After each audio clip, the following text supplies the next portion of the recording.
අයිබෝන් දරුවනේ.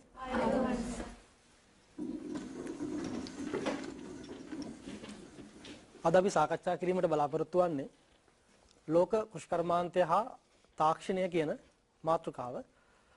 ලෝක කෘෂිකර්මාන්තය හා තාක්ෂණය කියන කාරණාව කතා කරනකොට අපිට කෘෂිකර්මාන්තයේ ඉතිහාසය පිළිබඳව යම්කිසි විමසීමක් කරන්නට වෙනවා. ඒ වගේම මේ කෘෂිකර්මාන්තයේ හා සම්බන්ධ වෙච්ච තාක්ෂණය කියන ක්‍රියාවලියේදී කොහොමද මේ තාක්ෂණය කෘෂිකර්මාන්තයට සම්බන්ධ වෙන්නේ? ඒ තාක්ෂණයේ බලපෑම් කොහොමද කෘෂිකර්මාන්තයත් එක්ක ඒකාබද්ධ වෙන්නේ කියන කාරණය අද අපි පාඩම ඔස්සේ කතා කරනවා. ඒ වගේම මේ තාක්ෂණික බලපෑම නිසා කෘෂිකර්මාන්තයේ ඇතිවෙච්ච විවිධ වෙනස්කම් පිළිබඳව අහිතකර බලපෑම් පිළිබඳවත් අද අපි රූපවාහිනියේ ජාතික පාසල තුලින් දයාබර දෝලත් එක්ක අපේ ආදරණීය දරුවන් එක්ක සාකච්ඡා කරනවා.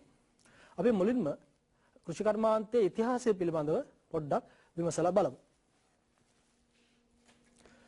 දැන් අපි කෘෂිකර්මාන්තයේ ඉතිහාසයට යනකොට ලෝක කෘෂිකර්මාන්තයේ කවද්ද පටන් ගත්තේ කියන කාරණේදී විවිධ අපිට තර්ක විතර්ක තිබෙනවා. කොහොම නමුත් අපි දන්නවා මිනිස්සු ශිෂ්ටාචාර විවිධ යුග පසු කරගෙන ඇවිල්ලා වර්තමානයේ තමන්ගේ ආර්ථික ක්‍රියාකාරකමක් විදියට කෘෂිකර්මාන්තය යම් යම් රටවල ප්‍රධාන ආර්ථික ක්‍රියාවලියක් විදියට සිද්ධ වෙනවා. අපි අහලා තියෙනවා මුල් කාලේ මිනිස්සු ගල් යුගයේ වනද්‍රව්‍ය රැස් කරමින් ජීවත් වෙච්ච අවධියක් තිබ්බා කියලා. ඒ අවධියේදී කෘෂිකර්මාන්තය ලෝකයේ ස්ථාපිත වෙලා තිබ්බේ නැහැ. ඊට පස්සේ කාලේ මිනිස්සු සංචරණය කරමින් තනින් තනට යමින් ජීවත් වෙච්ච ඉන්දියානු යුගයක් ගැන අපි අහලා තියෙනවා. ඒ යුගෙත් අපි කෘෂිකර්මාන්තය ගැන කතා කරන්නේ නැහැ. හැබැයි ඊට පස්සේ මිනිස්සු ඒ තනින් තනට අර තමන්ගේ ජංගම ස්වරූපයෙන් ජීවිතය පවත්වාගෙන ගිය ස්වරූපය වෙනස් කරලා මිනිස්සු යම්කිසි තැනක නතර වෙලා තමන්ගේ ආර්ථික ක්‍රියාකාරකම් පවත්වාගෙන යන්න පටන් ගත්තා. අන්න ඒ අවධිය තමයි ලෝකයේ කෘෂිකර්මාන්තය ආරම්භ වුණා කියලා විශ්වාස කරන්නේ. අපි සාමාන්‍යයෙන් වර්ෂ විදියට කිව්වොත් මේට වර්ෂ 10000කට විතර කලින් ලෝකේ කෘෂිකර්මාන්තය ආරම්භ වුණා කියලා මේ කෘෂිකර්මාන්ත සම්බන්ධයෙන් පරීක්ෂණ කරන මේ පිළිබඳව කරුණු හොයන පුද්ගලයන් ප්‍රකාශ කරලා තියෙනවා. කොහොම නමුත් මේ කෘෂිකර්මාන්තය ආරම්භ වෙච්ච වර්ෂය කවදා වුණත් එදා ඉඳලා ලෝකයේ කෘෂිකර්මාන්තය විවිධ වෙනස්කම් වලට භාජනය වෙලා වර්තමානයේ දක්වා ගලාගෙන ඇවිල්ලා තියෙනවා. දැන් කෘෂිකර්මාන්තයේ වර්තමාන ස්වභාවයක් තිබෙනවා ලෝකේ. දැන් ඒක එහෙම තියෙද්දි ලෝකයේ ජනසංඛ්‍යාවට මොකද වුනේ? ඔයගොල්ලෝ දන්නවා පහුගිය කාලේ ලෝකේ ජනසංඛ්‍යාව ඉතාමත් ශීඝ්‍ර ලෙස වර්ධනය වුණා. වැඩි වුණා. ජනසංඛ්‍යාව බිලියන 7 ඉක්මවා ගියා ඉතාම මෑත කාලේ. ඒ කියන්නේ ලෝක ජනසංඛ්‍යාව ශීඝ්‍ර ලෙස වැඩි වෙමින් පැවතිලා තියෙනවා. වර්තමානයේ පවතමින් තියෙනවා. එතකොට මේ ජනසංඛ්‍යාව ශීඝ්‍ර ලෙස වැඩි වීමත් එක්ක අර කෘෂිකර්මාන්ත කියන කාරණාව අපිට අපූර්වවට සම්බන්ධ කරලා බලන්නට පුළුවන්. දැන් ලෝකයේ ජනසංඛ්‍යාව ශීඝ්‍ර ලෙස වැඩි වෙනවා. ඒගොල්ලෝ වැඩි වීමට සාපේක්ෂව ඒගොල්ලෝගේ බඩකට පුරවන්න තමයි අර කෘෂිකර්මාන්තයෙන් ආහාර සැපීමක් කරන්න ඕනේ. එතකොට කෘෂිකර්මාන්තයෙන් ආහාර සැපීමක් කිරීමේදී ලෝකයේ කෘෂිකාර්මික ශාස්ත්‍රයේ නිලී ඉන්න අයට විශාල ගැටලුවක් මතුවෙනවා. මොකක්ද මේ ගැටලුව? දැන් විශාල වශයෙන් ජනසංඛ්‍යාවේ වැඩි වීමට සාපේක්ෂව ආහාර සැපීමක් ලබා දීමේ අපහසුතාවය. මොකද අපි දන්නවා ලෝකයේ තියෙන සම්පත් සීමිතයි. භූමිය කියන සම්පතත් සීමිතයි. ඒ නිසා මේ භූමිය වැඩි කරලා කෘෂිකාර්මික නිෂ්පාදන ප්‍රමාණය වැඩි කිරීමේ අපහසුතාවක් තියෙනවා. මෙන්න මෙතෙන්දී තමයි මේ කෘෂිකාර්මික ශාස්ත්‍රයේ නිලීන පුද්ගලයෝ මේ තාක්ෂණය කියන කාරණාවට යොමු වෙන්නේ. එතකොට මේ කෘෂිකාර්මික අංශයට තාක්ෂණය සම්බන්ධ කරලා තාක්ෂණයෙන් පිළිතුරු හොයන්න උත්සාහ කරා කෘෂිකාර්මික නිෂ්පාදනය අස්වැන්න ප්‍රමාණය වැඩි කිරීමේ ක්‍රියාවලිය.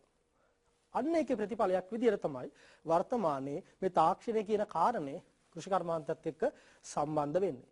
ඒ අනුව ලෝකයේ වර්තමානයේ තාක්ෂණය කියන කාරණාව කෘෂිකර්මාන්තයේ ඉතාමත් තදින් බද්ධ වෙලා යම්කිසි විපර්යාසයකට යම්කිසි වෙනසකට මෑත කාලීනව ලක් වෙලා තියෙනවා. ඒ නිසා අපි ඉගෙන ගත යුතුයි මේ කෘෂිකර්මාන්තයත් එක්ක තාක්ෂණය කොහොමද සම්බන්ධ වෙන්නේ කියලා. අන්න එතෙන්දී අපිට කාරණා කිහිපයක් හඳුනා ගන්නට පුළුවන්. මේ ලෝක කෘෂිකර්මාන්තයේ තාක්ෂණික වෙනස්කම් මොනවද කියලා. එතෙන්දී අපිට හම්බ වෙනවා වැදගත් කාරණා දෙකක්. එකක් තමයි හරිත විප්ලවය. අනිත් එක තමයි ඥාන තාක්ෂණය. ඇත්තටම අද අපි කතා කරන්නේ ඔය හරිත විප්ලවය සහ ඥාන තාක්ෂණය පිළිබඳව. ඔය කාරණා දෙක තමයි තාක්ෂණික අංශයෙන් කෘෂිකාර්මික ශාස්ත්‍රයේ ඇතිවෙච්ච ප්‍රධාන වෙනස්කම් දෙක. අපි බලමු මේ හරිත විප්ලවය කියන්නේ මොකක්ද? ඥාන තාක්ෂණය කියන්නේ මොකක්ද කියලා. අපි මුලින්ම හරිත විප්ලවය ගැන පොඩ්ඩක් හොයලා බලමු. මොකක්ද හරිත විප්ලවය කියලා කියන්නේ? දැන් සාම්ප්‍රදායික විදියට කෘෂිකර්මාන්තයේ නියැලී ඉන්න පුද්ගලයෝ ඒ තමන්ගේ කෘෂිකාර්මික ක්‍රමවේදයේ යම්කිසි වෙනසක් කරනවා මේ හරිත විප්ලවයේ යටතේ. මොකක්ද කරන්නේ? ඔබ තිරේ දකිනවා මේ පිළිබඳව යම්කිසි පැහැදිලි කිරීමක් තියෙනවා. මොකක්ද හරිත විප්ලවය කියලා? මෙතෙන්ද කියනවා කෘෂිකර්මාන්තයේදී නව බීජ, කෘෂි රසායන, පොහොර, පලිබෝධනාශක භාවිතය, වාරි ජල භාවිතය, යන්ත්‍ර සූත්‍ර භාවිතය ආදී එකතුව හරිත විප්ලවයක් කියලා. ඒ කියන්නේ කෘෂිකර්මාන්තයේදී අලුත් යෙදවුම් කිහිපයක් කෘෂිකර්මාන්තයට එකතු වෙනවා. ඒ එකතු වීම තමයි අපි මේ කතා කරන යෙදවුම් ටික. ඒ කියන්නේ නව බීජ, කෘෂි රසායන, පොහොර, පලිබෝධනාශක, යන්ත්‍ර සූත්‍ර භාවිතය, එහෙම නැත්නම් තොරතුරු තාක්ෂණය ආදී එකතුව යෙදවුම් පොදියක් විදියට, පැකේජ් එකක් විදියට කෘෂිකර්මාන්තයට ආදේශ වෙනවා. ඒ ආදේශ වීම හරහා කෘෂිකාර්මික ශාස්ත්‍රයේ විශාල වෙනසක්, විශාල විපර්යාසයක්, විශාල විප්ලවයක් ඇති වෙනවා. අපි හරිත විප්ලවය කියන්නේ අන්නේ ක්‍රියාවලිය. මොකද දුවට ප්‍රශ්නයක් තියෙනවද? සර් හරිත විප්ලවය පටන් ගත්තේ මොන රටෙන්ද? ඔව් පුතේ, හරිත විප්ලවය ආරම්භ වෙන්නේ මෙක්සිකෝව කියන රාජ්‍යයෙන්. මම ඔබට පෙන්වන්නම්. මෙක්සිකෝව ඔබ තිරේ දකින්නේ උතුරු ඇමරිකානු මහද්වීපයේ තියෙන රාජ්‍යයක් තමයි මේ මෙක්සිකෝව කියලා කියන්නේ. මේ මෙක්සිකෝවෙන් තමයි හරිත විප්ලවය ආරම්භ වෙනවා කියලා අපි විශ්වාස කරන්නේ. ඒකට හේතුවක් තියෙනවා. දැන් මේ හරිත විප්ලවය මම කලින් කිව්වා අර යෙදවුම් සමූහයක එකතුවක් කියලා. හැබැයි මේ යෙදවුම් සමූහයේ එකතුව පිළිබඳව ලෝකේ පරීක්ෂණ ආරම්භ වෙන්නේ 1943 ඔය මෙක්සිකෝව කියන රාජ්‍යයෙන්. ඒ නිසා අපි කියනවා හරිත විප්ලවය ආරම්භ වුණේ මෙක්සිකෝවෙන් කියලා. 1943 මේ ක්‍රියාවලිය ආරම්භ වෙලා, ඒ කියන්නේ හරිත විප්ලවයට අදාළ විවිධ පරීක්ෂණ මෙක්සිකෝවෙන් ආරම්භ වෙලා මේක ලෝකෙ පුරාම ක්‍රියාත්මක වෙන්න ටිකක් කාලයක් ගත වෙනවා. මේක ලෝකෙ පුරා ක්‍රියාත්මක වෙන්නේ 1963 දී විතර.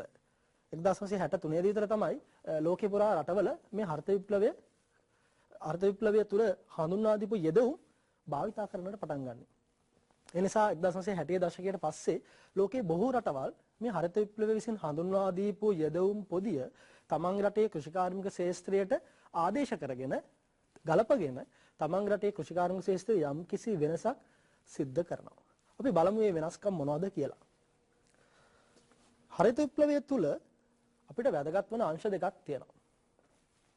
එතකොට මේ හරිත විප්ලවය ගැන අපි කතා කරන්නේ හරිත විප්ලවයේ ප්‍රධාන අංශ දෙකක් තියෙනවා. ඒ අංශ දෙක තමයි වැඩි ඵලදායී බීජ හඳුන්වා දීම සහ නවීන කෘෂිකාර්මික ශිල්ප ක්‍රම යොදා ගැනීම. මොනවද මේ අංශ දෙක? වැඩි ඵලදායී බීජ හඳුන්වා දීම සහ නවීන කෘෂිකාර්මික ශිල්ප ක්‍රම භාවිතා කිරීම. මේ කාරණා දෙක තමයි හරිත විප්ලවය තුළ සිද්ධ වෙන්නේ. අපි බලමු මොනවද මේ වැඩි ඵලදායී බීජ හඳුන්වා දීම කියන්නේ කියලා. දැන් වැඩි ඵලදායී බීජ හඳුන්වා දීම යටතේ අපිට හම්බ වෙනවා මොහුන් කළ බීජ, ඒ වගේම දෙමුහුන් බීජ, ඒ වගේම මේ පටක රෝපණය කියන ක්‍රියාවලි තුනක්. වැඩි ඵලදායී බීජ යටතේ මොහුන් කළ බීජ, දෙමුහුන් බීජ, පටක රෝපණය කියන ක්‍රියා තුනක් අපිට හම්බ වෙනවා. අපි බලමු මේ එකිනෙක කරුණු මොනවද කියලා. මොහුන් කළ බීජ මොහුන් කළ බීජ කියන්නේ මොනවද? මොහුන් කළ බීජ කියලා කියන්නේ එකම පවුලේ විවිධ ගුණාංග වලින් යුතු බීජ මොහුන් කරලා එකතු කරලා විශේෂ ගුණාංග වලින් සමන්විත බීජ නිර්මාණය කිරීම. මොහුන් කිරීම කියලා කියන්නේ එකම පවුලේ විවිධ ගුණාංග වලින් යුතු බීජ දෙකක් එකට එකතු කරලා අලුත් බීජයක් නිර්මාණය කරන එක. දැන් මේ කාරණේ මම ඔයගොල්ලන්ට උදාහරණයකින් පැහැදිලි කරන්නම්. දැන් අපි හිතමු V වර්ගයක් තියෙනවා, වර්ග දෙකක් තියෙනවා. එක් වර්ගයක් තියෙනවා නියඟියට ඔරොත්තු දෙන V වර්ගයක්. හැබැයි ඒකේ ඵලදාව ගොඩක් අඩුයි. තවත් V වර්ගයක් තියෙනවා ඵලදාව ගොඩාක් වැඩි. හැබැයි නියඟියට ඔරොත්තු දෙන්නේ නැහැ. දැන් මෙතන මේ හරිත විප්ලවය විසින් හඳුන්වා දීපු මේ මොහොන් කළ තාක්ෂණය යටතේ අපි මේ දෙක එකතු කරනවා. එකතු කරලා අලුත් බීජයක් නිර්මාණය කරනවා. මේ අලුත් බීජයේ තියෙනවා අර නියඟියට ඔරොත්තු දීමේ ලක්ෂණ තිබෙනවා. ඒ වගේම අර වැඩි ඵලදායි බීජයේ ලක්ෂණ තිබෙනවා. දැන් අලුත් බීජය නියඟියටත් ඔරොත්තු දෙනවා වැඩි ඵලදායීතාවයකිනුත් යුක්ත වෙනවා. අර සාම්ප්‍රදායික බීජ වර්ග දෙකට වඩා අලුත් බීජය හොඳයි නේද? අලුත් බීජය එතකොට අපි සාමාන්‍ය කතා කරන විදිහට කියනවා නම් වැඩි ඵලදායීතාවයකින් වැඩි ප්‍රයෝජනවත් භාවයකින් යුක්තයි. දැන් ඒ වගේ මොහොන් කළ බීජ මේ හරිත විප්ලවයේ යටතේ ලෝකයේ මේ හරිත විප්ලවයේ සම්බන්ධ රටවල් නිර්මාණය කරලා ගොවින් අතර බෙදා දෙනවා. අපි උදාහරණ විදිහට ගත්තොත් LR8, LR36, H4 ඒ වගේම නෙරිකාස් කියන බීජ අපිට එතෙන්දී හඳුන ගන්නට පුළුවන්. ඒතර මේ මොහොන් කළ බීජවල විශේෂ ගුණාංග කිහිපයක් තියෙනවා. මේ වගේ බීජ මොහොන් කරලා නිෂ්පාදනය කරාට පස්සේ අපිට හමු වෙන ගුණාංග කිහිපයක් තියෙනවා. පළවෙනි එක තමයි මේ බීජ ගොඩක් ලෙඩ රෝග වලට ඔරොත්තු දෙනවා. දැන් කෘෂිකර්මාන්තයේ තිබෙන ප්‍රධාන ගැටලුවක් තමයි මේ විවිධ ලෙඩ රෝග වලට ඒ වගාවන් ලක්වීම. දැන් මේ බීජ ලෙඩ රෝග වලට ඔරොත්තු දෙනවා කියන්නේ ගොවීන්ට එක විශාල සහනයක් බවට පත් වෙනවා. ඒ වගේම කෘමි වදුරු වලට ඔරොත්තු දීම තවත් විශේෂ ගුණාංගයක් මේ මොහොන් කළ බීජවල තිබෙන. ඒ වගේම කෙටි කාලීනව අස්වැන්න ලබාගත හැකි වීම. දැන් සාමාන්‍ය සාම්ප්‍රදායික බීජයකට මාස 4ක් විතර කාලයක් ගත වෙනවා නම් අස්වැන්න ලබා ගන්න අපි ගත්තොත් ධාන්‍ය වර්ගයක සමහරවිට මේ මොහොන් කළ බීජ මාස 2කමාරක් විතර අස්වැන්න ලබා ගන්නට පුළුවන් වෙනවා. ඒ කියන්නේ කෙටි කාලයකින් අස්වැන්න ලබා ගැනීමට පුළුවන් වෙනවා. ඒ වගේම සාපේක්ෂව මේ මොහොන් කළ බීජවල අස්වැන්න ගොඩක් වැඩි. ඒතර මෙන්න මේ වගේ විශේෂ ගුණාංග කිහිපයක් මේ මොහොන් කළ බීජවල අපිට හඳුනා ගන්නට පුළුවන්කම තියෙනවා. ඒක විශේෂ වාසියක් බවට පත් වෙනවා ඒ කෘෂිකර්මාන්ත ශාස්ත්‍රයේ නියැලී ඉන්න පුද්ගලයන්ට. අපි ළඟට බලමු මොනවද මේ දෙමුහුන් බීජ කියන්නේ කියලා. දෙමුහුන් බීජ. දෙමුහුන් බීජ කියලා කියන්නේ ජානමය වශයෙන් එකිනෙකට තරමක් දුරස් බීජ දෙකක් පරාගණය කරලා ඒකෙන් බීජ අරගෙන ඒ බීජ රෝපණය කරලා ලබා ගන්නා බීජවලට කියනවා දෙමුහුන් බීජ කියලා. මොකක්ද දෙමුහුන් බීජ කියලා කියන්නේ? ජානමය වශයෙන් තරමක් දුරස් බීජ වර්ග දෙකක් එකිනෙකට මුහුන් කරලා ලබා ගන්නා බීජ රෝපණය කිරීමෙන් ලබා ගන්නා බීජ වලට කියනවා දෙමුහුන් බීජ කියලා. දැන් අර කලින් මුහුන් කළ බීජ වලට වඩා යම් වෙනසක් මේ දෙමුහුන් බීජ වල තිබෙනවා. දැන් අපි කලින් මුහුන් කළ බීජ අපි ගත්තේ එකම පවුලේ සමීප බීජ දෙකක්නේ. දැන් මෙතෙන්දී තරමක් ජානමය වශයෙන් දුරස් බීජ දෙකක් තමයි මුහුන් කරලා ඒ දෙකේ තිබෙන ලක්ෂණ එකතු කරලා ඒ බීජයක තියෙන ගුණාත්මක භාවය වැඩි කරනවා. දැන් ඒක උදාහරණයකින් පැහැදිලි කරනවා නම් තිරිඟු සහ රයි කියන බීජ වර්ග දෙක අපි ගන්නවා නම් ඒ දෙක දෙමුහුන් කරලා අලුත් බීජයක් හදනවා, අලුත් තිරිඟු බීජයක් හදනවා. ඒ තිරිඟු බීජයේ තිබෙනවා අර රයි බීජයේ තිබෙන යම් යම් ගුණාංග. එතකොට වඩාත් ඵලදායි තිරිඟු බීජයක් නිර්මාණය කර ගැනීමට පුළුවන්කම ලැබෙනවා. හොඳයි. අපි ඊළඟට බලමු මේ දෙමුහුන් බීජ මේ ඔබ දකින්නේ ඒ දෙමුහුන් බීජ නිෂ්පාදනයට අදාළ එවැනි රූප රාමුවක්. පටක රෝපණය කියන්නේ මොකක්ද කියලා. පටක රෝපණය තවත් එක් අවස්ථාවක්. රසායනාගාරයක් තුල ශාකවල තියෙන පටකවලින් ඉහළ ගුණාත්මක භාවයෙන් යුතු පැල රාශියක් ලබා ගැනීමට තමයි පටක රෝපණය කියලා කියන්නේ. දැන් මේක සිද්ධ වෙන්නේ සම්පූර්ණයෙන් රසායනාගාරයක් තුල, පරීක්ෂණාගාරයක් තුල. කිසියම් ශාකයක තිබෙනා වූ පටක අරගෙන පටකවලින් අලුත් බීජ එහෙම නැත්නම් අලුත් පැල නිර්මාණය කරනවා. මේ නිර්මාණය කරන පැලවල විශේෂ ලක්ෂණ කිහිපයක් තියෙනවා. මේ පැල බොහොම ගුණාත්මක භාවයෙන් ඉහළයි. ගුණාත්මක භාවයෙන් වැඩි. සාමාන්‍ය බීජකින් ලබා ගන්න පැලයකට වඩා, ශාකයකට වඩා ගුණාත්මක භාවයෙන් වැඩි ශාකයක් මේ පටක රෝපණය හරහා ලබා ගන්නට පුළුවන්. ඒතකොට මේ පටක රෝපණයත් මේ හරිත විප්ලවයේ ප්‍රතිඵලයක් විදියට අර එකතු වෙච්ච පැකේජ් එකේ කොටසක් විදියට ගොවීන් අතරට කෘෂිකාර්මික ශාස්ත්‍රයට එකතු වෙනවා. අපි ළඟට බලමු මේ හරිත විප්ලවයේ ප්‍රධාන කාරණාව අපි දෙවෙනියට කිව්ව නවීන කෘෂිකාර්මික ශිල්ප ක්‍රම භාවිතාව කියන කාරණේ.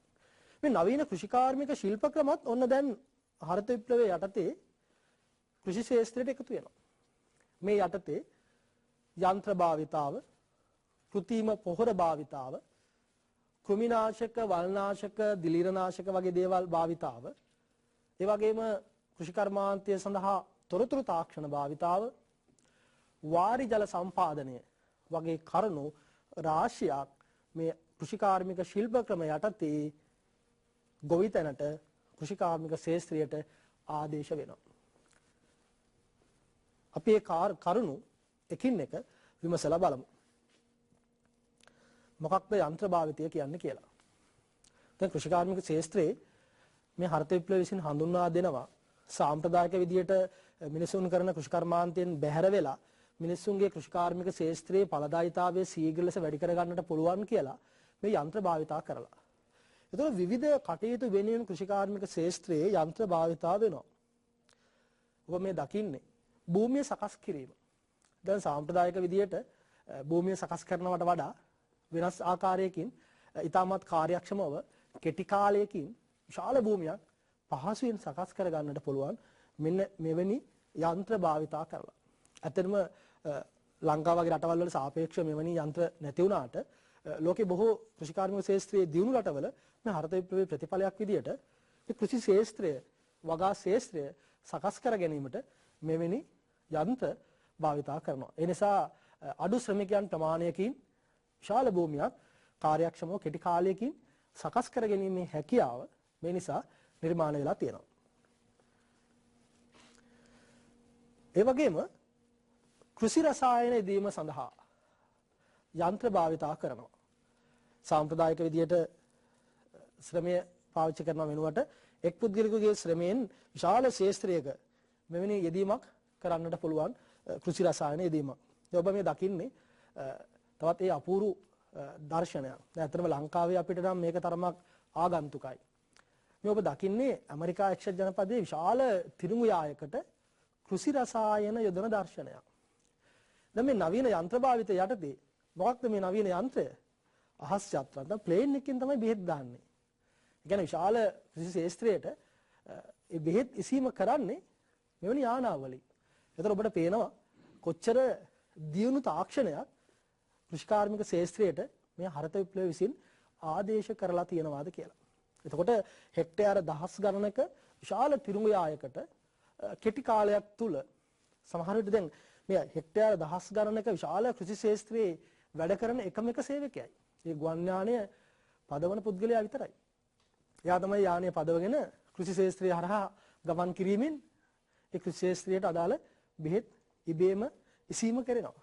මෙවැනි දියුණු ක්‍රම මේ යන්ත්‍ර භාවිත යටතේ අපිට හඳුනා ගන්නට පුළුවන්. ඒ වගේම මේ තවත් අවස්ථාවක් යන්ත්‍ර භාවිතයේ තවත් අවස්ථාවක්. මොකක්ද මේ අවස්ථාව? ජල සම්පාදනය. දැන් ජල සම්පාදනය කිරීමට යන්ත්‍ර භාවිතා කරනවා. කෘෂි ශාස්ත්‍රයේ මෙවැනි නවීන ක්‍රමවේද විශාල හෙක්ටයාර දහස් ගණනක විශාල කෘෂි ශාස්ත්‍රයකට මෙවැනි යන්ත්‍රයක් ජංගම ස්වරූපයෙන් කෘෂි ශාස්ත්‍රය හරහා ගමන් කිරීමට සලස්වලා ඒ ජලය යෙදීමක් හරිත විප්ලවය විසින් හඳුන්වා දෙනවා. ඒ වගේම අස්වැන්න කැපීමට යන්ත්‍ර භාවිතා කිරීමත් තවත් එක් අවස්ථාවක්. දැන් අස්වැන්න කැපීමට මේ වගේ කම්බයින් හාවෙස්ටර් ඔබට මතක ඇති ලංකාවටත් මෙවැනි යන්ත්‍ර ආවා. අපේ මිනිස්සු යන්ත්‍රයට කිව්වේ සුනාමි මැෂින් එක කියලා. මොකද ඊටමත් කෙටි කාලයක් තුල විශාල අස්වැන්න ප්‍රමාණයක් කැපීම සකස් වීම සිද්ධ වුණා. මේක කම්බයින් හාවෙස්ටර් කියලා අපි සංයුක්ත කොළ මඩින යන්ත්‍රය කියලා හඳුන්වන විශාල යන්ත්‍ර මේවා දියුණු රටවල ඇමරිකාව වගේ රටවල් වල විශාල වශයෙන් භාවිතා වෙනවා. ඔබ දකින්නේ තවත් එවැනි යන්ත්‍රයක රූප රාමුවක්. ඒ වගේම අස්වැන්න සැකසීමට යන්ත්‍ර භාවිතා කරනවා. ඒ කියන්නේ මේ අස්වැන්න යන්ත්‍ර භාවිතයෙන් නෙලාගෙන ශාස්ත්‍රයෙන් නෙලාගත්තට පස්සේ ඒක යන්ත්‍රය විසින්ම සකස් කිරීමකට භාජනය කරලා ඒ යන්ත්‍රයේම කොටසක හෝ තවත් වෙනත් යන්ත්‍රයකට ඒ අස්වැන්න සැපීම කරනවා. එතකොට ඊටමත් පහසුවෙන් ඒ භූමියෙන් කෘෂි ක්ෂේත්‍රයෙන් අස්වැන්න ලබා ගැනීමේ හැකියාව උදා වෙලා තියෙනවා. ඒ වගේම යන්ත්‍ර භාවිතයේ තවත් අවස්ථා කිහිපයක් විදිහට අපිට හඳුනා ගන්නට පුළුවන්. කෘෂි ක්ෂේත්‍රයේ බීජ වැපිරීම, පැලසිට වීම, වල් නෙලීම වගේ කාරණාවලදීත් යන්ත්‍ර භාවිතා කරනවා. එතකොට මේ වගේ යන්ත්‍ර භාවිතා කිරීමෙන් මොකක්ද මේ කෘෂි ක්ෂේත්‍රයට ඇතිවෙච්ච වාසිය? කෘෂි ක්ෂේත්‍රයට ඇතිවෙච්ච වාසිය මොකක්ද? ඇත්තටම විශාල වාසි ගණනාවක් මේ යන්ත්‍ර භාවිතات එක්ක කෘෂි ක්ෂේත්‍රයට එකතු වෙනවා. මූලිකම දේ තමයි ගොවියන්ගේ වැඩ කටයුතු පහසු වෙනවා. ඇත්තටම ඔබට තේරෙනවනේ නේ අර ඔබ රූපවල දකින ආකාරයට දැක්ක ආකාරයට එවැනි විශාල යන්ත්‍ර භාවිතයත් එක්ක විශාල ශ්‍රමිකයන් ප්‍රමාණයක් බොහොම වෙහෙස මහන්සි වෙලා කළ යුතු කාරණා බොහොම කටයුතු ගොඩක් ඉතා පහසුවෙන් කිරීමේ හැකියාව ගොවින්ට උදා වෙලා තියෙනවා. ඒ වගේම කාලය ඉතිරි වෙනවා. ගොවින්ගේ විශාල කාලයක් ඉතිරි වෙනවනේ. මොකද අපි ගත්තොත් අර හෙක්ටයාර දහස් ගණනක ඇමරිකාවේ තිරුංගයායක මිනිස්සු යොදලා භූමිය සකස් කරන්න ගියා නම් මිනිසුන් අස්වැන්න නෙලන්න ගියා නම් අපේ ලංකාවේ වගේ අර ලංකාවේ වී වගාවේදී වගේ මේ දේ කොච්චර අපහසු වෙනවද? එතකොට මේ යන්ත්‍ර භාවිතයත් එක්ක විශාල කාලයක් ඉතිරි වීමක් වෙනවා. ඒ වගේම මේ ශ්‍රම හිඟයට පිළියමක් වෙන මේ හරිත විප්ලවයේ හඳුනා දීපු යන්ත්‍ර. මොකද දැන් ලෝකයේ තිබෙන ගැටලුවක් තමයි මේ කෘෂිකාර්මික ශාස්ත්‍රයේ අලුත් පරපුර තරමක් කෘෂිකර්මාන්තයෙන් ඈත් වෙනවනේ නේ. අලුත් පරපුර කැමති නෑනේ කුඹුරට බහින්න. කෘෂිකර්මාන්තයේ ආශ්‍රිත රැකියාවක නියුක්ත වෙන්න. ඒ නිසා මේ අලුත් පරපුර කෘෂිකර්මාන්තයෙන් ඈත් වීමත් එක්ක විශාල ශ්‍රම හිඟයක් මේ කෘෂි ශාස්ත්‍රයේ ඇති වෙලා තියෙනවා. එතකොට මේ ශ්‍රම හිඟයට කදිම පිළියමක් සපයනවා මේ හරිත විප්ලවයේ හඳුන්වා දීපු යන්ත්‍ර භාවිතාව. ඒ වගේම මේ යන්ත්‍ර අලවියත් එක්ක නනත්තු කටයුතු වෙනවා නේ. ඒ ආශ්‍රිතව යම් යම් රැකියා අවස්ථා උදා වෙනවා. එතකොට අපි හිතුවට මේ ශ්‍රමය යම් ප්‍රමාණයකින් අපතේ යෑමක් වගේ දෙයක් සිද්ධ වෙනවා කියලා යන්ත්‍ර භාවිතෙන් නෑ. යන්ත්‍ර භාවිතෙන් එවැනි රැකියා අවස්ථාත් බිහි වෙනවා නේ. ඒතර මේ ආකාරයට යන්ත්‍ර භාවිතයේ විශාල වාසි ගණනාවක් අපිට හම්බ වෙනවා. ඒතර යන්ත්‍ර භාවිතයේ විශාල වාසි අපිට තියෙනවා. මොකද පුතේට ප්‍රශ්නයක් තියෙනවද? සර් යන්ත්‍ර භාවිතයේ අවාසිත් තියෙනව නේද? ඔව් පුතේ යන්ත්‍ර භාවිතයේ වාසි වගේම මේකේ අවාසිත් තිබෙනවා. දැන් අපි යන්ත්‍ර භාවිතා කරනකොට මේකට උදාහරණයක් අපිට ලංකාවෙන් ගන්න පුළුවන් නේ. දැන් අපි දන්නවා අපි ලංකාවේ සාම්ප්‍රදායික විදිහට වී ගොවිතැනේදී කුඹුර සකස් කිරීමට මී ගවයන් වැනි සතුන් යොදා ගන්නවා. දැන් මේ හරිත විප්ලවයේ හඳුන්වා දීපු යන්ත්‍ර නැත්නම් ට්‍රැක්ටරයක් වගා භූමියට ආදේශ වුණාට පස්සේ මොකද වෙන්නේ? අර අපිට මී ගවයන්ගේ ලබා ගන්න තිබුණු ප්‍රයෝජනේ නැති වෙලා යනවා. එතන ඒක නෙවෙයි ලොකුම ගැටලුව. දැන් අපේ වගාවන් එක්ක මේ යන්ත්‍ර භාවිතා කිරීමේදී විශාල වියදමක් අපේ ගොවියන්ට දරන්නට සිද්ධ වෙනවා. එතෙන්දී හැම ගොවියෙකුටම මෙවැනි යන්ත්‍ර භාවිතා කිරීමේ අපහසුාවක් තියෙන්නට පුළුවන්. ඒ වගේම අපි යන්ත්‍ර භාවිතයත් එක්ක අනිවාර්යෙන් මෑත කාලේම කතා කරන ප්‍රශ්නේ පරිසර දූෂණය නේද? පරිසර දූෂණය වගේ තත්ත්වයනොත් මේ ආශ්‍රිතව ඇති වෙන්නට පුළුවන්. ඒ වගේම ද ලංකාව වගේ රටක ඕනතරම් ශ්‍රමය තිබෙනවානේ. නේ? තරමක් ශ්‍රමය අධික ඔය කෘෂිකාර්මික ශාස්ත්‍රයේ නීලී ඉන්න රටවල ජනසංඛ්‍යාව වැඩි නිසා ශ්‍රමය තිබෙනවා. එතකොට මේ යන්ත්‍ර භාවිතයත් එක්ක ශ්‍රමයට තිබෙන ඉල්ලුම තරමක් දුරට අඩු වෙලා යන්නට පුළුවන්. නේද? අන්න එවැනි අවාසිත් මේ යන්ත්‍ර භාවිතයත් එක්ක අපිට හම්බ වෙනවා. හොඳයි. අපි ළඟට බලමු මේ හරිත විප්ලවය විසින් ඇති කරපු තවත් එක් අවස්ථාවක් තමයි තවත් එක් යෙදීමක් තමයි කෘෂිකර්මාන්තයේදී කෘමිනාශක, පොහොර, වල්නාශක, දිලීර වගේ දේවල් කෘෂිකර්මාන්තයට ආදේශ වෙච්ච එක. දැන් මේක විශාල වෙනසක් බවට පත් වෙනවා වගා ශාස්ත්‍රයේ. සාම්ප්‍රදායික විදියට වගා කටයුතු කරගෙන හිටපු ගොවීන් දැන් ඔන්න කෘෂිකර්මාන්තයේදී තමන්ගේ වගාවන් වලට පොහොර යොදන්නට පුරුදු වෙනවා. ඒ වගේම කෘමිනාශක, වල්නාශක යොදන්නට පුරුදු වෙනවා. මේකෙන් ඇත්තටම අස්වැන්න වැඩි වෙනවා. අස්වැන්න වැඩි වෙනවා. හැබැයි මෙතෙන්දී එක් දෙයක් සිද්ධ වෙනවා. මේ හරිත විප්ලවය විසින් අපි අර කලින් කිව්වනේ මුහුන් කළ බීජ දෙමුහුන් කළ බීජ නිර්මාණය කරා කියලා. ඒ බීජ නිර්මාණය කරනකොටම ඒ බීජයට ගැළපෙන පොහොර කෘමිනාශක රසායනික ද්‍රව්‍ය නිෂ්පාදනය කරන පිරිසකුත් නිර්මාණය වෙනවා. විශේෂයෙන් ලෝකයේ ඔය බහුජාතික සමාගම් වල මැදිහත් වීමෙන් යම් යම් පොහොර රසායනික ද්‍රව්‍ය නිර්මාණය කරන්නේ අර බීජයට සරිලන එකක්. එතකොට ගොවීන් එවැනි අලුත් බීජ පාවිච්චි කරනකොට ඒ එක්කම ගොවීන්ට සිද්ධ වෙලා තියෙන අනිවාර්ය අංගයක් විදියට කෘෂි රසායන පොහොර තමන්ගේ ශේෂ්ත්‍රයට යොදන්න. එවැනි යෙදීමක් කරේ නැත්නම් ඒ වගාව අසාර්ථක වෙනවා. ඒ නිසා මේ හරිත විප්ලවයේ හැම කාරණාවක්ම එකිනෙකට සම්බන්ධ වෙලා තියෙනවා. හැම යෙදීමක්ම එකිනෙකට සම්බන්ධ වෙලා තියෙනවා. ඒ නිසා මේ කෘත්‍රිම පොහොර කෘමිනාශක වල්නාශක කියන එක තවත් වැදගත් කාරණාවක් විදියට අපිට හඳුනා ගන්නට පුළුවන්. ඒ වගේම වැදගත්ම කාරණාවක් තමයි තොරතුරු තාක්ෂණය. දැන් කෘෂිකාර්මික ශාස්ත්‍රයේදී මෑත කාලීනව අපි වැඩිපුර හැම ශාස්ත්‍රයකම කතා කරනවානේ තොරතුරු තාක්ෂණය. දැන් මේක කෘෂි කර්මාන්තයටත් ආදේශ වෙලා. කෘෂි කර්මාන්තයේදී තොරතුරු තාක්ෂණය පාවිච්චි කරනවා. අපි බලමු මොන මොන කාරණාවලදීද කෘෂි කර්මාන්තයේදී තොරතුරු තාක්ෂණය භාවිතා කරන්න කියලා. දැන් ගොවීන්ගේ කෘෂි කර්මාන්ත ශාස්ත්‍රයේ මතුවන ගැටලුවක්නේ විවිධ රෝග වගාවට වැළඳීම පිළිබඳව නේද? එතකොට රෝග මර්ධන පිළිබඳ විස්තර ගොවීන්ට දැනගන්න සිද්ධ වෙනවා නම් දැන් පුළුවන් මේ නවීන තාක්ෂණ ක්‍රමවේදය හරහා ඒ තොරතුරු ලබා ගන්න. ඔයගොල්ලෝ දන්නවා අද අන්තර්ජාලය හරහා අපිට බොහෝ තොරතුරු ලබා ගන්නට පුළුවන්. ඊගාවට වගාවට සුදුසු පොහොර මොන පොහොරද වගාවට සුදුසු වෙන්නේ? ඒ කියන කාරණාවත් අපිට ගොවීන්ට පුළුවන් දැන් තාක්ෂණයත් එක්ක සම්බන්ධ වෙලා ඒ තොරතුරු ලබා ගන්න. සුදුසු පොහොර වර්ග මොනවද? රෝග විස්තර කොහොමද? එක් වගාවන් වැළඳන රෝග මොනවද? ඊට කෘමිනාශක පිළිබඳ විස්තර, ඒ වගේම වෙළඳපොළ පිළිබඳ විස්තර විශේෂයෙන් වැදගත්. ඔයගොල්ලෝ දැන් දන්නවා ලංකාවෙත් ඔය වෙළඳපොළ පිළිබඳ විස්තර විශේෂයෙන් ලබා දීමේ ක්‍රමවේදයක් තිබෙනවනේ නේ. අපිට පුළුවන් ජංගම දුරකථන හරහා නැත්නම් අන්තර්ජාලය හරහා පහසුවෙන් දැනගන්නට දැන් වෙළඳපොළේ එක් භෝග නිෂ්පාදනයේ තියෙන කවර මිලක්ද නේද? කොච්චර සැපීමක් වෙළඳපොළේ තිබෙනවද? මොන වගේ ප්‍රදේශවලින්ද ඒ ඉල්ලුම තිබෙන්නේ? ආදී තොරතුරු ලබා ගැනීමට පුළුවන්. එතකොට මේ කෘෂිකාර්මික සාම්ප්‍රදායික කෘෂිකාර්මික ශාස්ත්‍රයට මෙන්න මේ වගේ තොරතුරු තාක්ෂණයක් දැන් වර්තමානයේ වෙනකොට සම්බන්ධ වෙලා තිබෙනවා. දැන් ඔබ මේ දකින්නේ මේ රූපරාමයේ දකින්නේ එවැනි තොරතුරු තාක්ෂණ භාවිතාවක්. නේද? අපේ සාම්ප්‍රදායික ගොවියෙක් ලැප්ටොප් එකක් අතේ තියාගෙන වැඩ කරනවා. මේවා අනාගතේ අහමු සිදුවීම් නෙවෙයි. මෙවැනි දේවල් ක්‍රියාත්මක වන්නට පුළුවන්.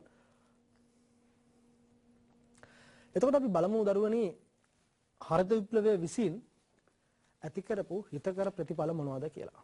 දැන් එතකොට අපි මේ කතා කරේ හරිත විප්ලවය විසින් ඇති කරපු කාරණා කිහිපයක් නේ කතා කරේ. යෙදූම් පොදියක් ගැන කතා කරේ නේද? මේ යෙදූම් පොදිය දැන් වගාවට ආදේශ වුණා. 43 මෙක්සිකෝවෙන් පර්යේෂණ කටයුතු ආරම්භ කරලා ලෝකේ පුරා ව්‍යාප්ත වෙච්ච හරිත විප්ලවය විසින් හිතකර ප්‍රතිඵල වගේම අහිතකර ප්‍රතිඵලත් කෘෂි ශාස්ත්‍රයේ ඇති කරලා තියෙනවා. එතකොට අපි මූලිකව මේ හරිත විප්ලවය හඳුන්වා දුන්නේ වැඩි පළදාවක්, වැඩි නිෂ්පාදනයක් ලබා ගැනීමේ අරමුණින්නේ. එතකොට අනිවාර්යෙන් මේකේ යහපත් ප්‍රතිඵල අපේක්ෂා කරපු ආකාරයට තියෙන්නට ඕනේ. එනිසා අපි බලමු මොකක්ද ඇතිවෙච්ච හිතකර ප්‍රතිඵල කියලා. අපිට මූලිකවම අපිට හම්බ වෙනවා මේකේ අනිවාර්යෙන් ලෝකයේ සිද්ධ වුණා ආහාර නිෂ්පාදනය වැඩිවීමක් සිද්ධ වුණා. විශාල වශයෙන් කෘෂිකාර්මික ශාස්ත්‍රයේ ආහාර නිෂ්පාදනය වැඩි වුණා. දැන් අපි ගත්තොත් ලෝකයේ විශාල ගැටලුවක් තමයි මේ ජනගහන වර්ධනය. දැන් ලෝකයේ ජනගහනය සීඝ්‍ර ලෙසින් වැඩිවන ප්‍රමුඛ රටක්නේ චීනය, ඉන්දියාව වගේ රටවල්. ලෝකයේ වැඩිම ජනගහනයක් වෙන රට චීනය, දෙවෙනි රට ඉන්දියාවනේ. මේ රටවල් වල මේ හරිත විප්ලවයේ ආදේශ වීමත් එක්ක විශාල වශයෙන් ආහාර නිෂ්පාදනය වැඩි වෙලා තිබෙනවා. විශේෂයෙන් වී තිරිඟු වගේ ධාන්‍ය සම්බන්ධයෙන් බොහෝ රටවල නිෂ්පාදනය වැඩි වෙලා තිබෙනවා. ඒ නිසා මේ හරිත විප්ලවයට සම්බන්ධ වෙච්ච මෙක්සිකෝව, බංග්ලාදේශය, ඉන්දියාව, පාකිස්තානය, පිලිපීනය, චීනය, රුසියාව වගේ රටවල් මෑත කාලීනව විශාල වශයෙන් තමන්ගේ රටේ ආහාර නිෂ්පාදනය වැඩි කරගෙන තියෙනවා. ඒක ඉතාමත් හොඳ තත්ත්වයක්. හිතකර ප්‍රතිඵලයක් විදියට අපිට හඳුන්වන්නට පුළුවන්. මේ හරිත විප්ලවය ඇති කරපු ඉතාමත් යහපත් බලපෑමක් තමයි ඒක. ආහාර නිෂ්පාදනය ඇති වෙච්ච වර්ධනය. ඒ වගේම මේ ආහාර නිෂ්පාදනය වැඩි වීමත් එක්කම ආහාර පිළිබඳ යම්කිසි සුරක්ෂිතතාවයක් ඇති වුණා.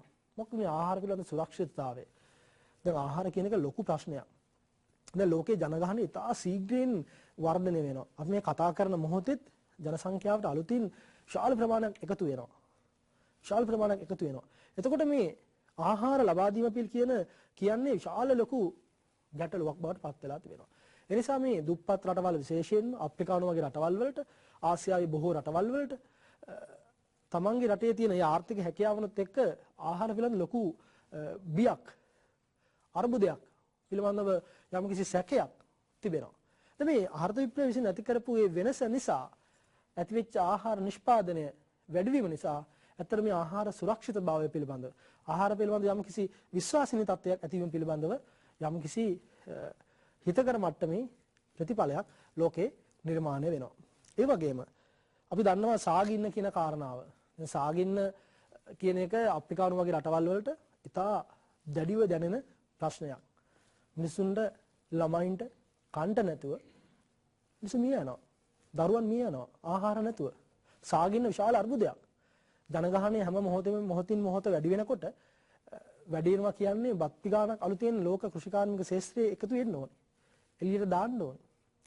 දැන් මේ හරිත විප්ලවය විසින් ඇති කරපු ඉතාමත් යහපත් ප්‍රතිඵලයක් තමයි ඒ වගේ බඩගින්නේ ඉන්නට සිදුවන ප්‍රමාණය අඩු කරපු එක. ආහාර නිෂ්පාදනය වැඩි වෙනකොට සාගින්නේ ඉන්න ප්‍රමාණය අඩු වෙනවා. දැන් ලෝකේ අප්‍රිකානු වගේ රටවල් වල දවසට වේල් දෙකක් දවසට එක වේලක් කන එහෙම නැත්නම් කිසිම වේලක් නැතිව ඉන්න විශාල පිරිසක් ඉන්නවා. මේගොල්ලෝගේ සාගින්න අඩු කරන්නට මේ හරිත විප්ලවයට පුළුවන් වුණා.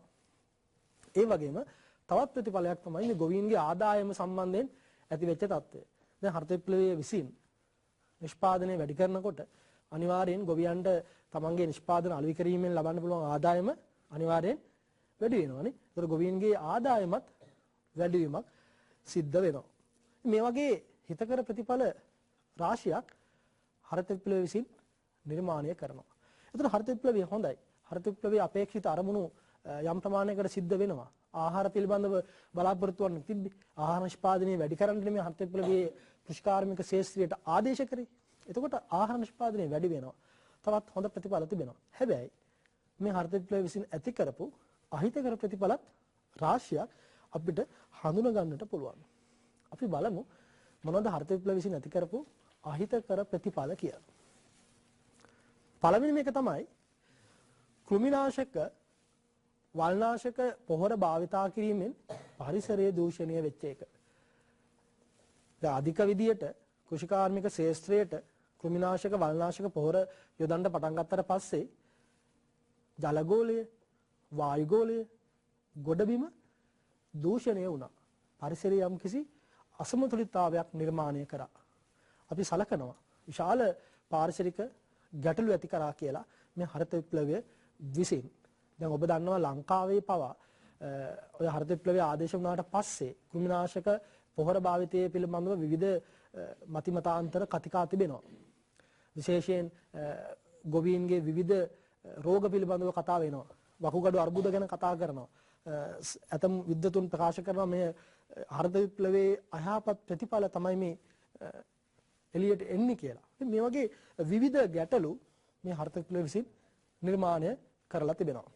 ඒ වගේම මේ කෘමිනාශක පොහොර ජලයට එකතු වීමෙන් ගොවි බිම් වලට එකතු වීම හරහා විවිධ මසුන් මේ යාම විනාශ වීම නැත්නම් වඳ වී යාම දක්නට ලැබෙනවා. ඒ වගේම විවිධ පලා වර්ග වගේ දේවල් සාම්ප්‍රදායිකව ගොවියන් තමන්ගේ ආහාරයට එකතු කරගත්ත ආහාර ද්‍රව්‍ය වගේ දේවල් මේ කෘෂි ශාස්ත්‍රයෙන් වගා භූමියෙන් ඉවත් වෙලා ගිහිල්ලා තියෙනවා. මෙවැනි ගැටලුත් මේ ආශ්‍රිතව හඳුනා ගන්නට පුළුවන්. ඊගාවට මේ ජල සම්පාදනය හඳුන්වා දෙනවනේ හරිත විප්ලවය විසින්. මේ ජල සම්පාදනය දිගු කාලීනව කිරීම නිසා ඉඩම් ලවණීකරණයට ලක් වෙනවා. ඒ කියන්නේ භූමියේ ජලය නිරන්තරයෙන් ජල සම්පාදනය කිරීම නිසා ලවණ තැන්පත් වීමෙන් භූමියේ ඵලදායීතාවය විනාශ වෙන ආකාරයට අපි කියනවා ඉඩම් ලවණීකරණය වෙලා තියෙනවා කියලා. ඒ වගේම තවත් ගැටලු කීපයක් අපිට හඳුනා ගන්නට පුළුවන්. දැන් ගොවීන්ගේ යෙදවුම් මිල වැඩි වුණා. දැන් සාම්ප්‍රදායිකව වගා කරනවට වඩා ගොවීන්ගේ යෙදවුම් පොදිය දැන් මේ හරිත විප්ලවය විසින් ඇති කරපු යෙදවුම් පොදිය වැඩිනේ. ඒ වැඩි නිසා ඒ යෙදවුම් හැම එකටම මිලක් තීරණය වෙලා තිබෙනවා. ඒ නිසා ගොවීන් සිද්ධ වෙනවා ඒවා මිලදී ගන්න. ඒ නිසා බීජ ටික, පොහොර ටික, කෘමිනාශක ටික, ජල සම්පාදන ක්‍රමවලට වියදම් කරන්නට වෙනවා. නේ? එතකොට යෙදවුම් මිල වැඩි වෙලා තිබෙනවා. ඒකත් අපේ අහිතකර තත්වයක් විදියට කතා කරනවා. ඊළඟට බහුජාතික සමාගම් වල බලපෑමට නතු වීම තවත් විශාල ගැටලුවක් ඇති කරන දෙයක්. දැන් ලෝකේ මේ හරිත විප්ලවය විසින් අපි කලින් කිව්වා අර බීජ නිෂ්පාදනය වගේ කාරණාවලදී කෘමිනාශක වල්නාශක වගේ නිෂ්පාදන කාරණාවලදී ඒවා එකිනෙකට සම්බන්ධයි කියලා. මේවා පිටිපස්සේ ඉන්නේ බහුජාතික සමාගම්. මේ සමාගම තමයි දැන් අලුතින් බීජ නිෂ්පාදනය කරලා ගොවීන් අතරට ලබා දෙන්නේ. මේ නිසා මේ බහුජාතික සමාගම් වලට තීරණය කරන්න පුළුවන් වෙලා තියෙනවා ඒ වගේ මිල. ඒ නිසා මේ බහුජාතික සමාගම් තීරණය කරන මිල ගෙවලා ඒ යෙදවුම් ලබා ගන්න ගොවියන්ට සිද්ධ වෙලා තිබෙනවා. ඒ නිසා මේ බහුජාතික සමාගම් වල බලපෑමත් අපි අහිතකර තත්වයක් විදියටයි දකින්නේ. ඊළඟට මේ ගොවීන් අතර තියෙන ආර්ථික විෂමතා මේ හරහා බහුල වෙනවා, වැඩි වෙනවා. මොකද මේ හරිත විප්ලවයේ යෙදවුම් පොදිය ග්‍රහණය කරගන්නට හැම ගොවියෙකුටම හැකියාව ලැබෙන්නේ නැහැ.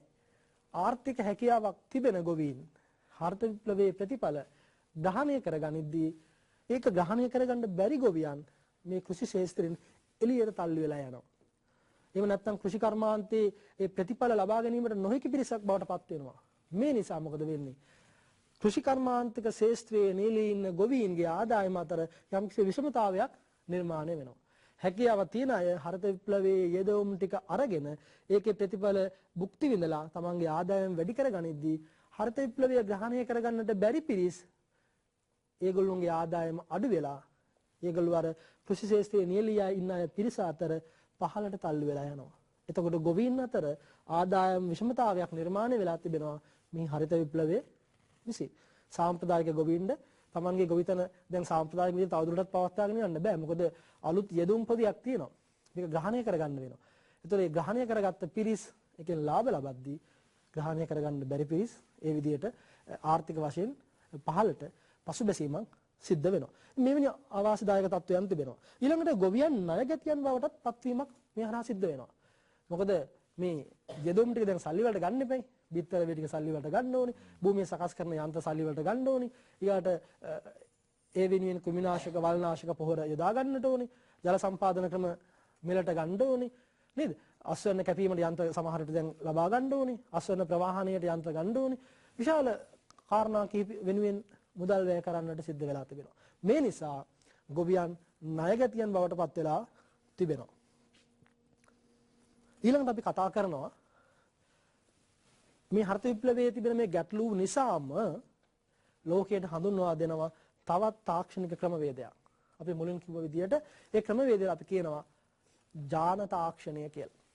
ජාන තාක්ෂණය කියලා. ඇත්තටම මේ ජාන තාක්ෂණය හඳුන්වනවා දෙවනි හරිත විප්ලවය කියලා. අර හරිත විප්ලවයේ තිබෙන ගැටලු වලට පිළියම් ලෙසයි මේ ජාන තාක්ෂණය හඳුන්වා දෙන්නේ. මේ ජාන තාක්ෂණය කියලා කියන්නේ මොකක්ද? එක් ජීවියෙක් හෝ ශාකයක ජානයක් තවත් ජීවියෙකුට හෝ ශාකයකට මුසු කිරීම තමයි ජාන තාක්ෂණය කියලා හඳුන්වන්නේ.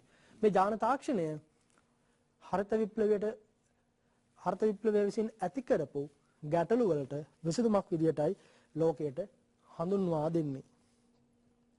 අපි බලමු මේ ජාන තාක්ෂණයත් එක්ක සම්බන්ධ වෙන කෘෂිකාර්මික අංග මොනවද කියලා. කොහොමද මේ ජාන තාක්ෂණය කෘෂි කර්මාන්තයට සම්බන්ධ වෙන්නේ කොහොමද කියලා අපි බලමු. මේ ජාන තාක්ෂණය සම්බන්ධ වෙනවා ධාන්‍ය නිෂ්පාදන ශාස්ත්‍රයට. දැන් ඉරිඟු වගේ ධාන්‍ය නිෂ්පාදන ශාස්ත්‍රයේ ජාන වෙනස් කරපු නිෂ්පාදන කිරීමට කෘෂි විද්‍යාඥයන් යොමු වෙලා තිබෙනවා. ඒ අනුව ඒ ජාන තාක්ෂණයේ ජාන වෙනස් කරපු ඉරිඟු වගේ භෝග සකස් කරලා ගොවින් අතර ලබා දීලා ඒ ජාන තාක්ෂණය යටතේ වැඩි අස්වැන්නක් ලබා ගන්න මේ ජාන තාක්ෂණයේ ප්‍රයෝජනයක් විදියට හැකියාව ලැබිලා තිබෙනවා. ඒ නිසා එවැනි කටයුතු විශේෂයෙන් ධාන්‍ය නිෂ්පාදන ශාස්ත්‍රයේ යම් වර්ධනයක් ඇති කිරීමට මේ ජාන තාක්ෂණය හේතු වෙලා තිබෙනවා. ඊළඟට මේ එළවලු සහ අල වර්ග ශාස්ත්‍රයේ ජාන තාක්ෂණය අපිට වැදගත්.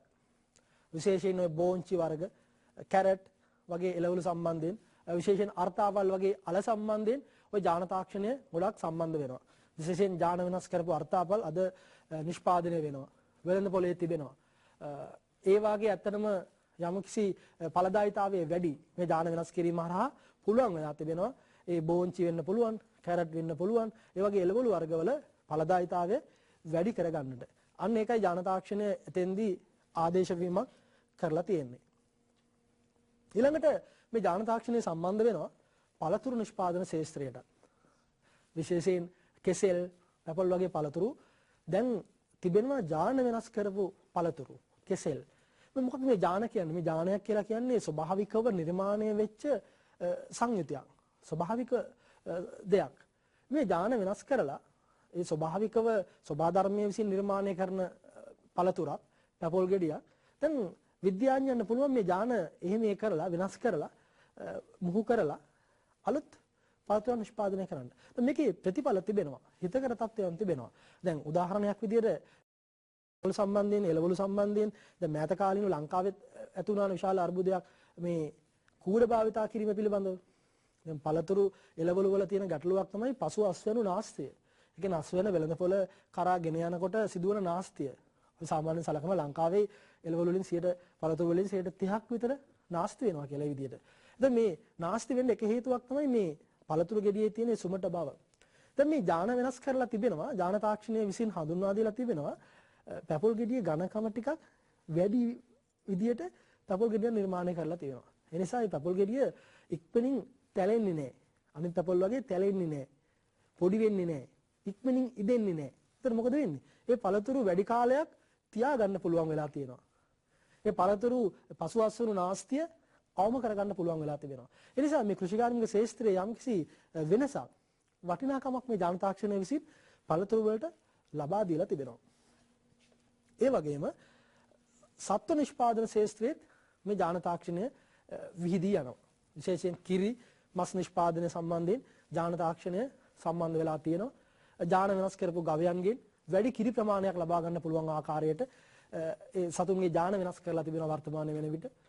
මස් ලබා ගන්න සතුන්ගේ ඥාන වෙනස් කරලා තිබෙනවා. ඒතොර කෙටි කාලයකින් වැඩි මස් ප්‍රමාණයක් ලබා ගන්න පුළුවන් විදියට. එහෙම නැත්නම් වැඩි කිරි ප්‍රමාණයක් ලබා ගන්න පුළුවන් විදියට සතුන්ගේ ඥාන වෙනස් කරලා තිබෙනවා. දැන් මේක ස්වභාධර්මයට එකඟ නොවීමක්. ස්වභාධර්මයට විරුද්ධව තමයි මේ විද්‍යාව දැන් තාක්ෂණය යොමු වෙලා තිබෙන්නේ. හැබැයි ඒකේ අරමුණ අර ස්වභාවිකව ලැබෙන අස්වැන්න ඵලදායීතාවයේ වැඩි කර ගැනීම. අපි කතා කරපු ආහාර අර්බුදයට මේක හොඳ විසඳුමක්. හැබැයි මේකේ අහිතකර තත්ත්වෙනුත් නැතුවම නෙවෙයි. මෙන්න මෙවැනි තත්ත්වයන් රාශියක් අපිට මේ ඥාන තාක්ෂණයත් එක්ක සම්බන්ධ වෙනවා. අපි බලමු මේ ඥාන තාක්ෂණය මොනවද ලබාගත් වාසි කියලා. මේ ඥාන තාක්ෂණයත් එක්ක වාසි ටිකක් තියෙනවානේ. අපි කලින් කිව්වා වගේ ආහාර නිෂ්පාදනය වැඩි වෙනවා. මේ ඥාන තාක්ෂණයත් එක්ක ආහාර නිෂ්පාදනය විශාල වශයෙන් වැඩි කරගන්නට පුළුවන් වෙලා තිබෙනවා. ඒ වගේම ඵලදාවත් වැඩි වෙනවා. ඵලදායීතාවය ගොඩක් වැඩි වෙලා තිබෙනවා. ඒ වගේම මේ ඥාන තාක්ෂණය ඔස්සේ නිර්මාණය කරන එළවලු වෙන්න පුළුවන්, පළතුරක වෙන්න පුළුවන්, සත්ව නිෂ්පාදනයක වෙන්න පුළුවන්. ඒ දේවල් ලෙඩ රෝග වලට ඔරොත්තු දීමේ ශක්තියෙන් වැඩි. ඒතකොට ලෙඩ රෝග අඩු වෙලා තිබෙනවා. ඒකත් ඥාන තාක්ෂණයේ තවත් එක් වාසියක්. ඒ වගේම පරිසරයට උචිත භෝග, පරිසරයට සුදුසු භෝග නිර්මාණය කරගන්නට මේ ඥාන තාක්ෂණය ඔස්සේ පුළුවන් වෙලා තිබෙනවා.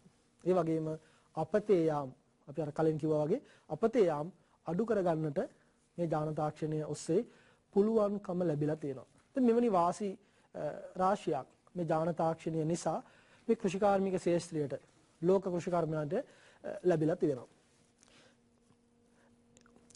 මේ ඔබ දකින්නේ, මේ රූපරාමයෙන් දකින්නේ එවැනි ඥාන වෙනස් කරපු සත්වයක්. අනාගතයේ දවසක මෙවැනි විශාල සතුන් පවා මේ මිනිස්යාගේ උසට ඒ සතාගේ උස සමානයි.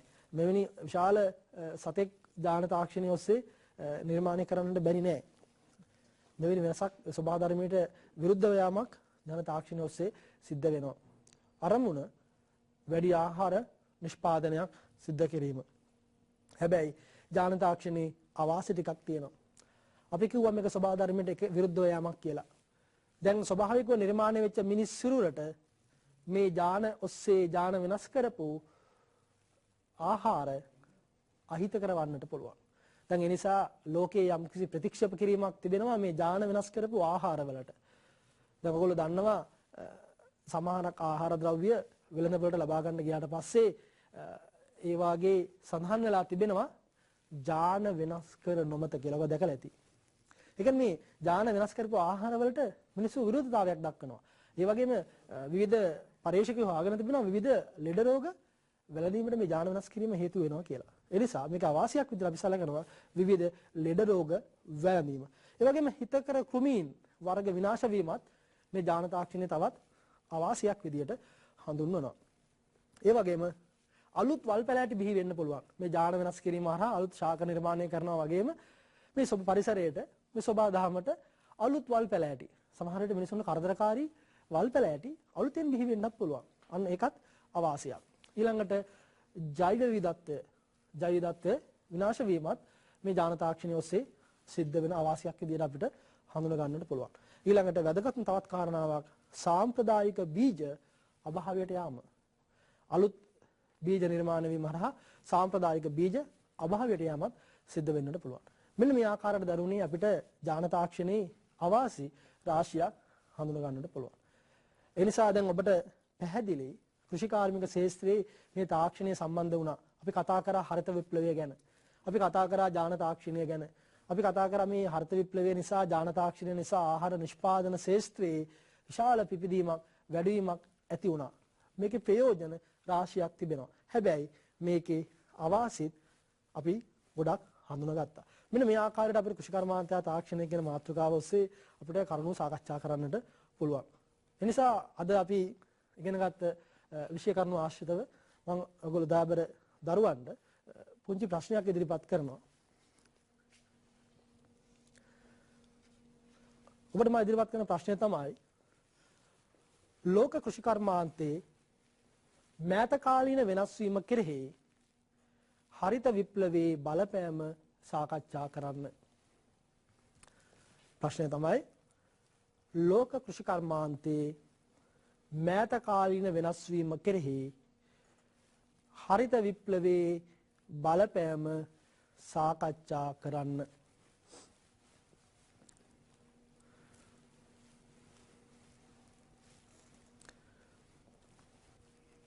දැන් හොඳයි දරුවනේ දැන් ඔබට ඔය ලබා දීපු ප්‍රශ්නය දැන් අද පාඩම ඇසුරින් ඉගෙනගත්ත කරුණු වලින් ඔයගොල්ලොන්ට පිළිතුරක් ගොඩනගා ගන්නට පුළුවන් නේද? දැන් අපි දීපු ප්‍රශ්නය තමයි ලෝක කෘෂිකර්මාන්තයේ මෑත කාලීන වෙනස් වීම කෙරෙහි හරිත විප්ලවයේ බලපෑම සාකච්ඡා කරන්න.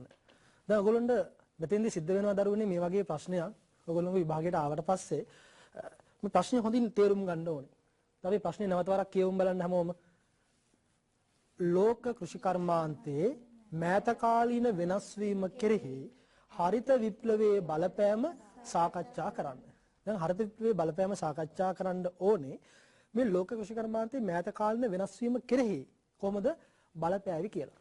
දැන් මෙතෙන්දී අපි කියන්න ඕනේ පැහැදිලිවම ලෝක කෘෂිකර්මාන්තයේ මෑත කාලීනව වෙනස් වීමකට භාජනය වෙලා තියෙනවා කියන කාරණේ.